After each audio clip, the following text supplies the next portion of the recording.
كمنتخب العراق، المنتخبان اللذان وصلا إلى تحقيق نتيجة طيبة بوصولهم إلى هذه المباراة الترتيبية وبخسارتهما في المباراتين النصف نهائيتين أمام أقوى المنتخبات المشاركة في كأس آسيا السادسة عشر هنا في أستراليا. لأول مرة في التاريخ تجري المنافسة في أستراليا. المباراة المتميزة بادية وانطلاقة صعبة. هاي عمر عبد الرحمن مع رفيقه وعلي مبخوت، رجعت لعمر يوصلها. انت فنان. يا له من جول عالمي. لعبة ثلاثية متميزة من أروع ما يكون. هذه يفعلها فقط أحمد خليل وعلي مبخوت وعمر عبد الرحمن.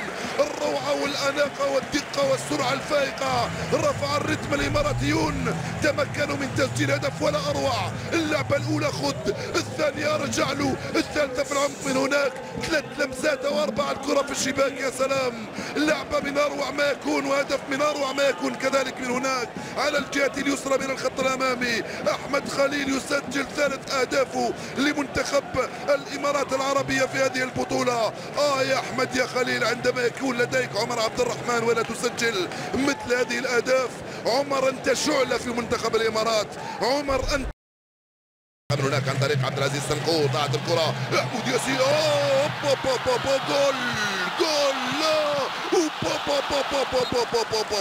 يونس محمود السفاح قد يقتل الإمارات بهدف التعادل. لعبة خطيرة جدا يونس فعلها لوحده. الكرة لم يكن محظوظا او بالحركات ان يكون محظوظ في هذه الكرة. شوف الإعادة، عودة موفقة، ضربت في العارضة الأفقية ورجعت، اضربها مرة ثانية وصدها خالد عيسى. اختر فرصة لمنتخب العراق في هذه اللعبة في غفلة من دفاع الإمارات في القائمة الأول، والكرة خرجت الكرة مباشرة. ضربة مرمى خالد عيسى بهذه اللقطة وبهذه الكرة يكون قد دخل في المباراة. كادت تباغت هذه الكرة من مدافعه من ماجد حسن. ضربت في العارضة الأفقية وصدها في المرة الثانية بيمناه، أخرجها مباشرة للركنية. من هناك على الجهة اليسرى لعلي مبخوت، كادت توصل هذه الكرة. اعتماد على الهجمات المعاكسة من جانب عناصر المنتخب الإماراتي. كرة في العمق لأحمد كلف. هاي الكرة صعبة لصالح منتخب العراق، هاي خطيرة. أحمد كلف يتوغل. بعيد الكرة. أمجد كلف عفوا كاد يسمح لمنتخب العراق بالعودة في النتيجة. درغم اسماعيل مرة ثانية يرفعها في القائمة الثانية لأمجد كلف يلحقها. الحكم يقول ولا شيء، خلي اللعب. أمجد عنده الكرة، يرجع للخلف، كرة صعبة، ماذا يحدث في دفاع الإمارات؟ جول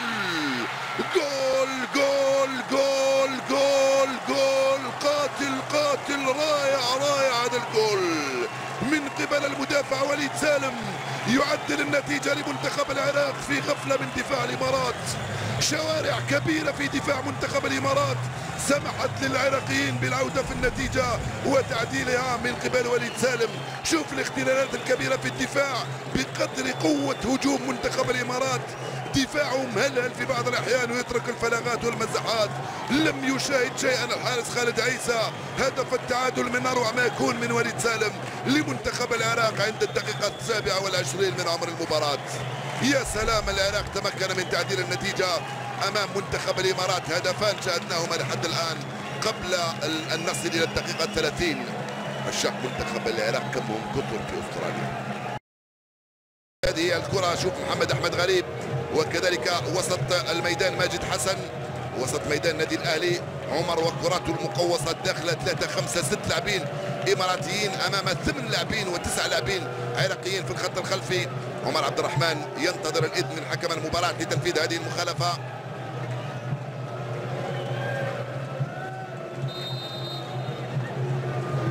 عمر الحكم يبقى يراقب في دفاع والاحتكاكات بين اللاعبين. الكرة في القائم الأول لم تكن مرفوعة بالشكل اللازم يا محمود. توصل مباشرة لأحمد ياسين. أحمد ياسين جول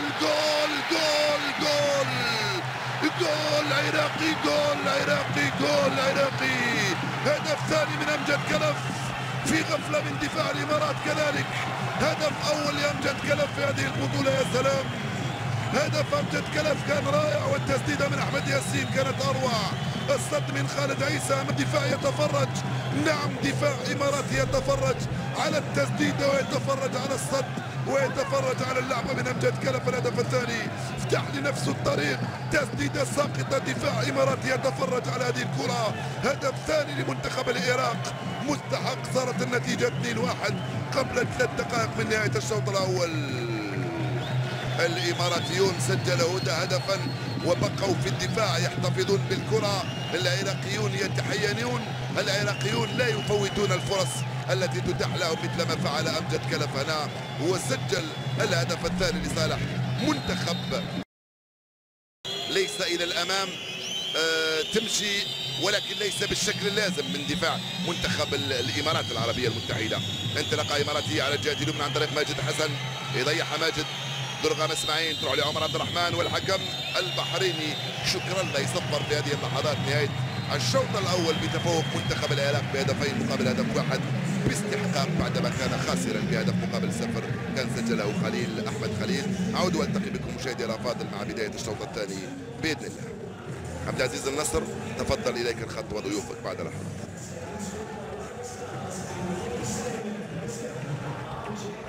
شكرا للزميل حفيظ الدراجي. هدفين مقابل هدف، 3 أهداف في الشوط الأول بين العراق والإمارات. تفوق عراقي منهزمين بهدف مقابل 0 في الربع ساعة الأول من عمر المباراة، وعادوا في اللقاء وسجلوا هدف التعادل ثم الثاني في وقت تراجع المنتخب الإماراتي منذ سجل الهدف الأول من دون تغيير على مستوى التشكيلتين. مشاهدي الأفاضل، منتخب الإمارات بخالد عيسى في الحراسة، عبد العزيز هيكل على الجهة اليمنى، عبد العزيز سنقور على الجهة اليسرى، محمد أحمد غريب رفقة مهند سالم، خميس إسماعيل، حبيب فردان، ماجد خميس إسماعيل، حبيب فردان يخرج له عمر عبد الرحمن، خلاله الكرة، عمر وتمريراته، عمر وتمريراته إلى تمريره، جول جول جول جول جول، اسمتوا كلكم يقول أحمد خليل. يا سلام عليك يا أحمد، يا سلام عليك يا عمر، أنت رسام وأنت فنان يا عمر. في وقت كنت سأقول شوفوا عمر ماذا سيفعل. أوي أوي أوي أوي، هل كان هناك وضعية تسلل أم لا؟ اللقطة كانت سريعة سرعة البرق. لا لا لا لا لا أبدا، لم تكن هناك وضعية تسلل، اللقطة سريعة سرعة البرق. عمر عبد الرحمن حطها على طبق، خرج في الخلف أحمد خليل، صار في قائمة الهدافين ب4 أهداف أحمد خليل الآن. كرة ملعوبة بشكل رائع، ثنائية من أحمد خليل في هذه المباراة، وهدفان للعراق. ممتعة المباراة وممتعة هذه البداية. خوت وأبرع أهداف يا أحمد خليل.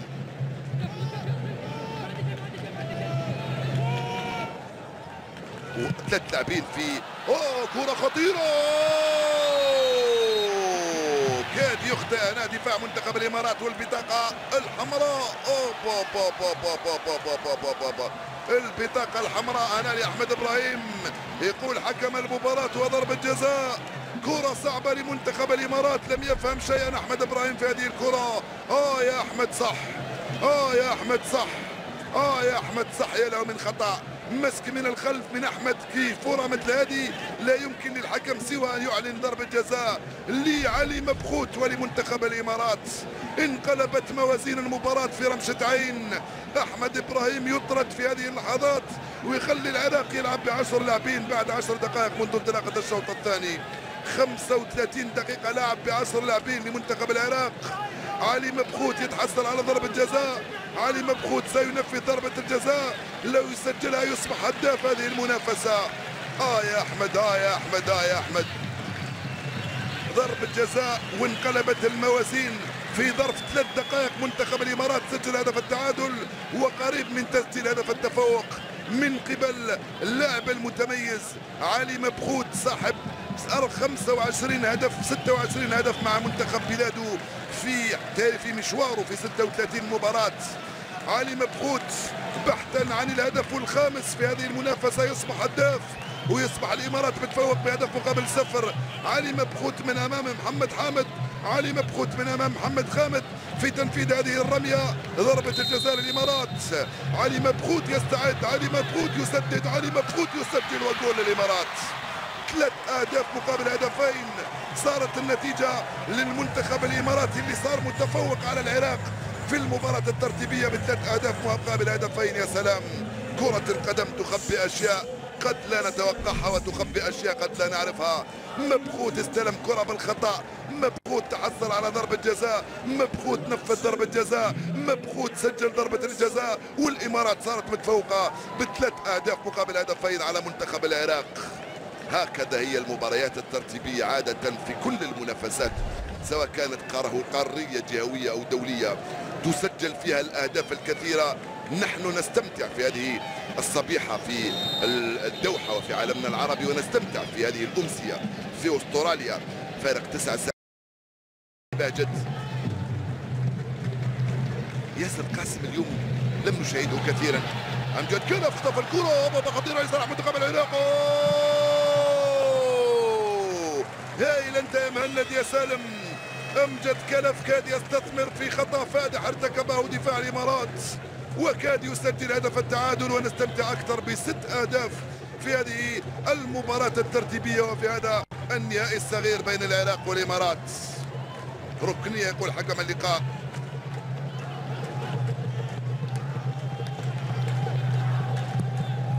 الركنية تنفذ في القائمة الثانية، وخروج رائع للحارس خالد عيسى ينقذ الموقف للتماس.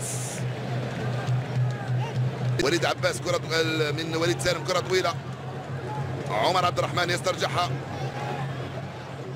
إذا لم يتمكن منتخب الإمارات من تسجيل هدف رابع أموره تبقى صعبة، ويبقى في أي لحظة قادر يتلقى هدف التعادل.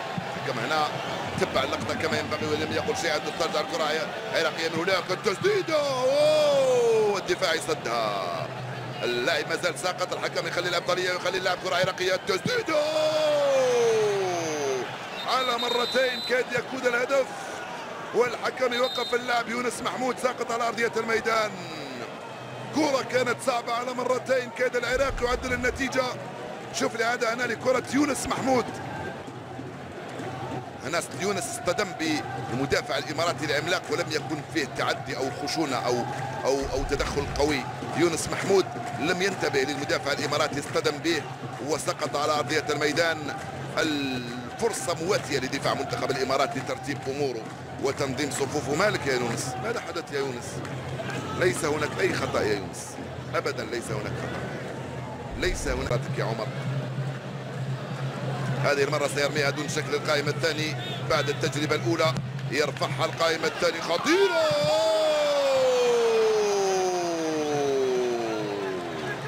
كاد وليد عباس يضيف الرابع لمنتخب الإمارات بعد هذه اللمسة من محمد حامد. واو في القائمة الثاني، ضربت في القائمة الأيمن وخرجت الكرة. هذه ضربة مرمى يقول حكم اللقاء، بصعوبة أخرجها محمد حامد. هدف ثالث يعيد العراق إلى المباراة ويخليها أكثر إثارة. من حوالي 25 متر هذه المخالفة لعمر عبد الرحمن وكذلك لأحمد خليل الذي يريد اللحاق بعلي مبخوت ويسجل هدفه الخامس هو أيضا.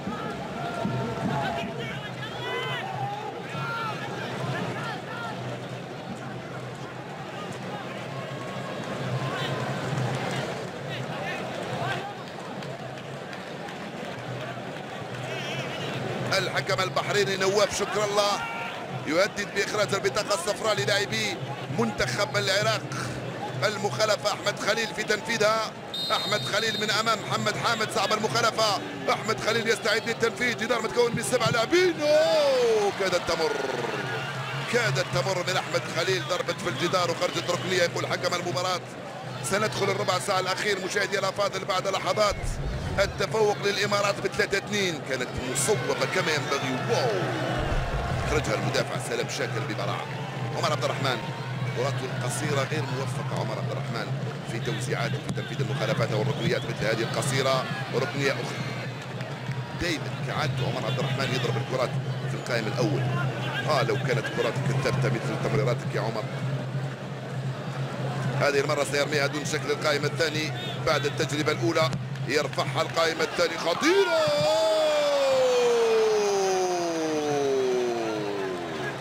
كاد وليد عباس يضيف الرابع لمنتخب الإمارات بعد هذه اللمسة من محمد حامد. واو في القائمة الثاني ضربت في القائمة الأيمن وخرجت الكرة. هذه ضربة مرمى يقول حكم اللقاء، بصعوبة أخرجها محمد حامد. حكم خلى اللعب الضربة.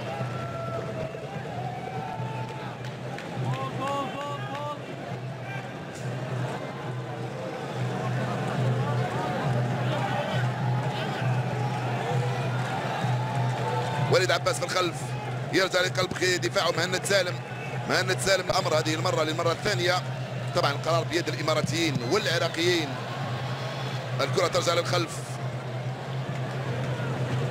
هايله مرفوعه في القائمه الثانيه، تغطيه دفاعيه من الحارس خالد عيسى. تخلى علي عدنان مدافع ايضا يلعب في ريد سبور، واحد من اللاعبين الشبان في العراق، 19 سنه في عمره او 21 سنه في عمره، مواليد 1993 فقط. لأنه الأمر ليس هينا أن تحتل المركز الثالث والرابع والثاني وتفوز باللقب في كأس آسيا التي كان مستواها عالي. هذه المرة في دورتها السادسة عشر. الوقت الرسمي انتهى، الوقت بدل الضائع أيضا انتهى. عمر عبد الرحمن أمتعتنا وأمتعت منتخب الإمارات، كان لك الفضل. أيضا رفقة علي مبخوت وكذلك رفيقك المتميز أحمد خليل. نهاية المباراة الحكم البحريني الفرجل الذي أبدع في إدارته لهذه اللقاء ينهي هذه المواجهة الكروية بفوز مستحق ومنطقي للإمارات ب3-2 على منتخب العراق، مثل ما كان يمكن أن يكون الفوز منطقي ومستحق للعراق. أمتعتمونا في هذه الأمسية، شكرا لكم. ألقاكم وأنتم بألف خير بإذن الله. عبد العزيز النصر وضيوفك تفضلوا، بعد لحظات سيكون لديكم الخط. إلى اللقاء.